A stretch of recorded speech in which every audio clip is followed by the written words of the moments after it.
Lewis and Clark and Sitting Bull and folks like that. Well, that wasn't a big enough draw for Morton. And remember that ego. He wanted to do presidents, and he wanted to do presidents because it would be a national draw. If you're going to do something out in the middle of nowhere in South Dakota, it better be good. So that was his idea. And South Dakotans didn't really care. They wanted to make sure they got tourists, so they were easily convinced. And his idea was that since this was 1927, then this mountain would be a dedication to the 150th anniversary of the founding of the United States. So the presidents that are up there for that reason. And we're going to talk about each one as we move along, and I'm going to start with George Washington, where we have the best view right now. Those of you sitting over here probably can't see much but trees, but as we move, you'll be able to see it. Okay, George Washington, founding father, commanding general of the Continental Army during the Revolution, our first president. When he was elected president, he was offered president for life. And he scoffed at that and said, you know, we just fought an 8-year war to throw off the king, and you want to turn around and make me king. No, we're not going to do that. So he served 2 terms in office. He was offered a third. He said no, he didn't think he'd live that long, and he was right. He lived 2 years beyond his terms in office. But he set a precedent. And until Franklin Delano Roosevelt in the 1940s, no president did more than 2 terms. We now have a constitutional amendment that makes 2 terms maximum. That started with George Washington. Now, he gave us one other thing that we take very much for granted today. He wanted to make sure that the people had a chance to vote for president. Now, we have something that goes with that. It's called the Electoral College. There you go. All of a sudden, that word just went. The Electoral College. And that's a little convoluted sometimes, and sometimes it messes up the election a little. But for the most part, that is all together and there because of George Washington. Now, if you look at democracies around the world, you will find that our method of electing our leader is very different. In most cases, they vote for their representative, and the party with the most representatives gets to choose the leader, not the people. So that's something that's very special for us, and it's something that George Washington wanted to make sure happened.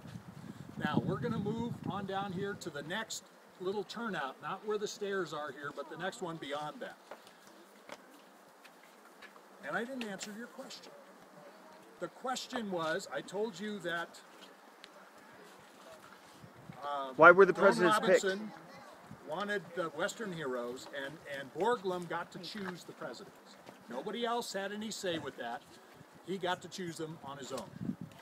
Okay, we're going to proceed down here, and my question for you, of the 4 men on the mountain, who had the least amount of formal education?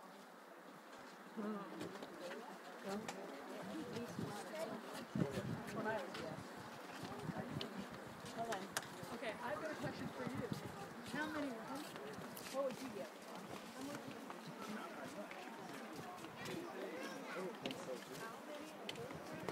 Although Formal education.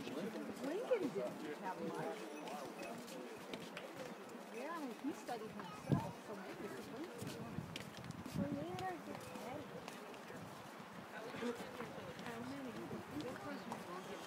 Good day, officer. Hi, how are you?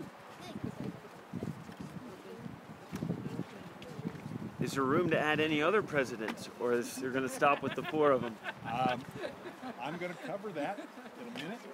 And 4 is what you're going to get. So I'm out of the way. I don't mean to overwhelm you, but you're about to be. Come on, buddy. Unless you want to join the tour. No? Okay. We'll get out of the way. Let's go. Part of us.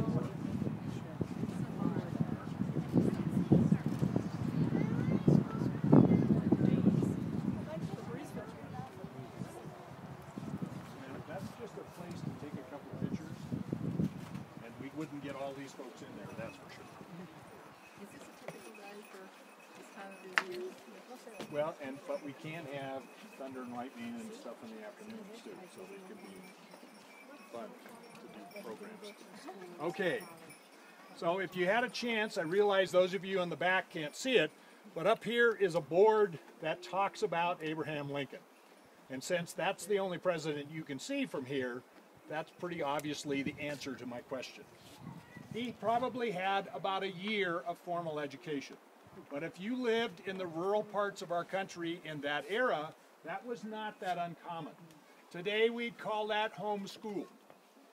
In those days, if somebody happened to be wealthy in the area, maybe they would hire a teacher and you could send your kids. If not, then either you educated them or they were out of luck. Lincoln was lucky his mother was an avid reader and passed that on to her son. So he read anything and everything he could, but even that was not easy. Without free libraries that we take very much for granted today, maybe you could borrow a book from a neighbor. Maybe.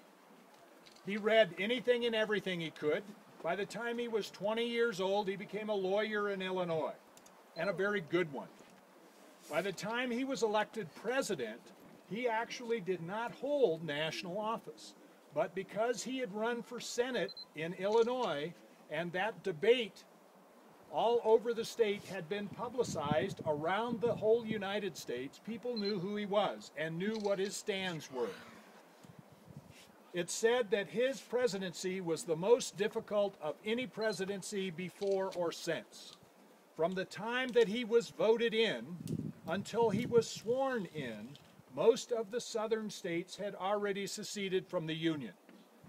So his inaugural address was aimed at the southern states that had already pulled out, basically saying that he was swearing allegiance to defend and protect the United States of America, was going to keep it together, and if that meant war, then so be it. He was elected to a second term. 5 days after the end of the Civil War, he was assassinated. Lincoln is up here because he kept the country together during the Civil War. Now, let's go on up to the next spot up here, and my question for you is, what was the Louisiana Purchase? Who did we buy it from, and for how much? Dimitri, can you answer that?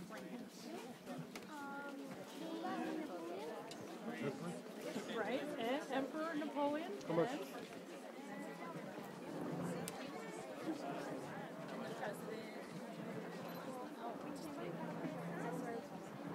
You got it?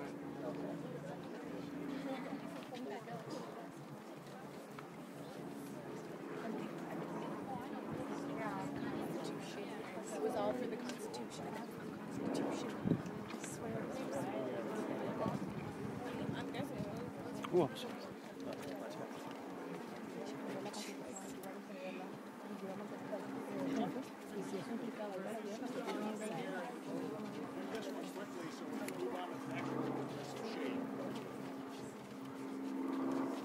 Okay, so who has an answer? I heard all kinds of good answers on the way up. France.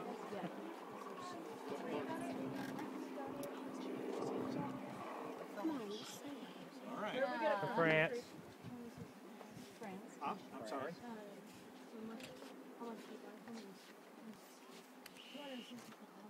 Okay, a little bit more than that.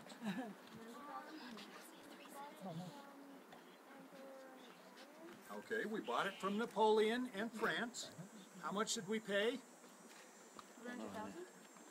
3 cents an acre. That's right, and that translated to about $15 million, which was a lot of money in 1803. But we ended up more than doubling the size of the United States. The purpose of that purchase was to get the water rights to the Mississippi River and all its tributaries. But just so you know, the land you were standing